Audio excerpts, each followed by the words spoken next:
everybody, I'm Arthur. And I'm Buster. Today we will have McKenzie read the 15th book from the Arthur Adventure series. Thank you, Arthur. Hello everybody, let's get started on the 15th Arthur book. It's called Arthur Meets the President. Here we go.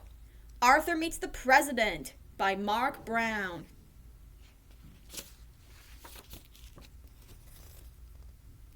Listen carefully, class, said Mr. Ratburn. This is a national contest, so do your best work. I love contests, said Muffy. What do I win?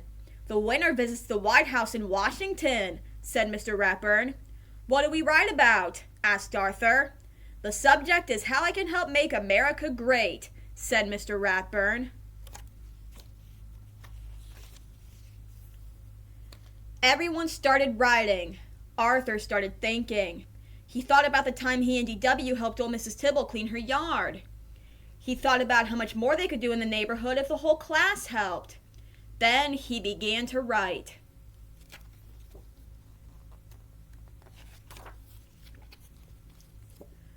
Weeks later, when Mr. Haney, the principal, was opening the mail, his hands began to shake. "It's a letter from the president," he gasped. Miss Tingley, the secretary, fainted. Prunella, who was in the office with a stomach ache, suddenly got better.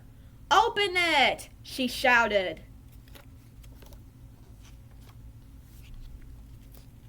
Mr. Haney clicked on the PA system. "Attention, everyone! The President of the United States has written to announce the winner of the How I Can Help Make America Great contest. And the winner is our very own Arthur! He and his class were invited to attend a special ceremony at the White House." Mr. Ratburn's class went wild.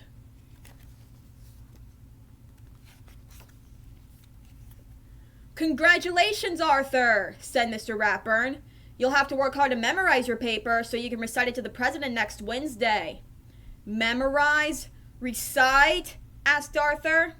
"Of course," said Mr. Ratburn. "We'll all be there cheering you on."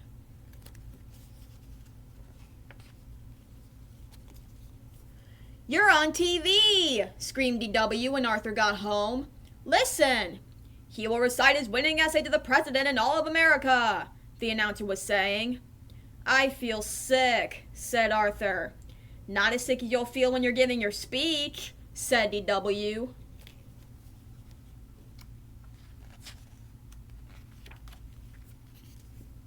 "There's so much to do before we leave," said Mother. "Arthur, you'll need a new suit." "What about me?" asked D.W. "I need to look beautiful when I meet the president." "The president is very busy," explained Father. "He'll only have time to meet Arthur and hear him recite his essay." "If I can remember it," said Arthur. "Of course you can," said Father. "Just relax. Pretend I'm the president and practice right now." The thought of sitting next to the president made Arthur's mind go blank. He said. "Uh-oh," said D.W.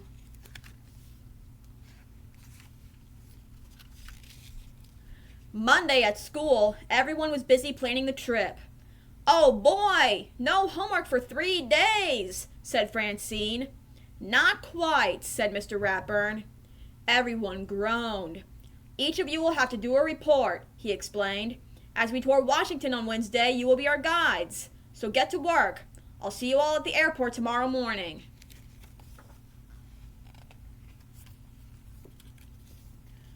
Arthur tried to study his speech on the plane.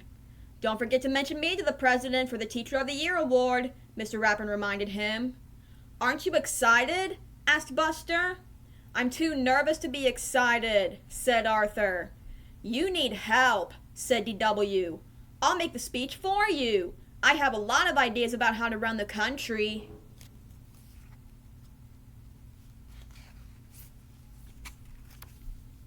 That night at the hotel, Arthur was too worried to sleep.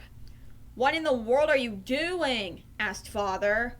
"What if I forget my speech and the president laughs at me?" Arthur asked. "The president would never laugh at you," said Father. "Why don't you write your speech on note cards and keep them in your pocket?" he suggested. "Just in case." "What a great idea," said Arthur. He felt much better. Now try not to worry and go to sleep, said Mother.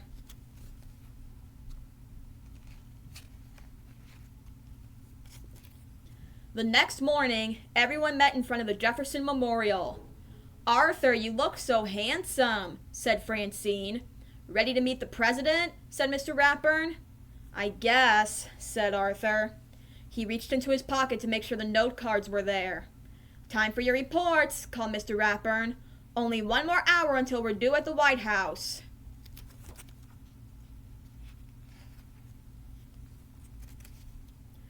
Our first stop is the Washington Monument, the tallest building in Washington, explained Francine.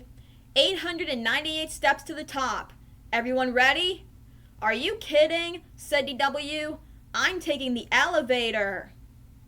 This is the Capitol, where Congress makes the nation's laws, said Sue Ellen. I think we all know how important it is to obey the law, said Mr. Ratburn. The National Museum of Natural History has great mummies, said Buster. Follow me. No thanks, said Muffy. I'll meet you at the gift shop. The last stop was the White House. It's so big, said Arthur. Not as big as Muffy's house, said D.W. The White House has 132 rooms, said the Brain. Every president except George Washington has lived here. It has a barbershop, clinic, indoor pool, theater, gym, and its own library. And the president's office has fancy gold curtains, just like the ones in our living room, said Muffy. Excuse me, said the president's secretary. The president is arriving. Please follow me to the Rose Garden.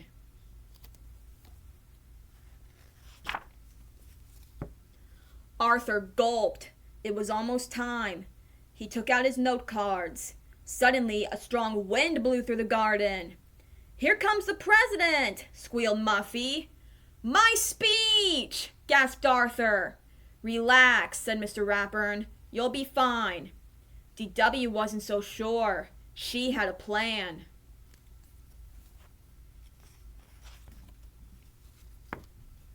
Arthur had never seen so many important-looking people. Good afternoon, Mr. President, he began. When I think about what I can do to make America great, Arthur began to feel very warm. His knees began to shake. His mind went blank. This is the worst day of my life, he thought. Suddenly, Buster giggled. Soon everyone else joined in. Even the president was laughing. Arthur turned bright red. And when Arthur saw what they were laughing at, he laughed too.